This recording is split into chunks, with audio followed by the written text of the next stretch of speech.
এই বছর জাতক জাতিকাদের শিরপীড়া, উচ্চ রক্তপাতজনিত পীড়া, ছোটোখাটো রোগ ব্যাধি, পিত্তজ ও চর্মজ কিছু রোগ অল্প স্বল্প কষ্ট দিতে পারে।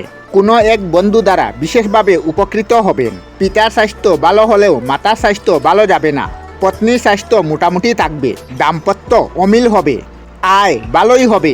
বিদ্যাচর্চায় এবছর সুফল লাভের যুগ বিদ্যমান। চাকরির ক্ষেত্রে দায়িত্ব বাড়বে। লটারিতে প্রাপ্তির যুগ আছে। যারা চাকরির চেষ্টা করছে তাদের এবছর চাকরি প্রাপ্তির যুগ দেখা যায়। ব্যবসায় আশ্বিন মাসের পর ভালো হবে।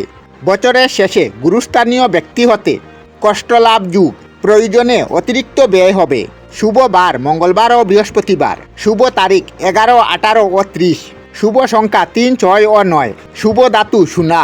শুভ মূল অনন্ত ও বামনহাটি। শুভ রত্ন পান্না ও পুকরাজ। শুভ মাস 1, 5 ও 6। এবছর আয় 5, ব্যয় 1, স্থিতি 4।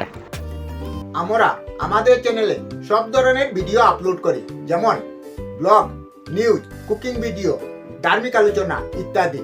যদি আপনারা এই ধরনের ভিডিও দেখতে পছন্দ করেন তাহলে এই চ্যানেলটি নিশ্চয়ই সাবস্ক্রাইব করবেন। আমি আপনাদের সাথে বিদায়ক না, আজকের মতো বিদায় নিলাম। আর ভিডিওটি ভালো লাগলে লাইক, শেয়ার ও কমেন্ট করবেন। ভিডিওটি সম্পূর্ণ দেখার জন্য অশেষ ধন্যবাদ।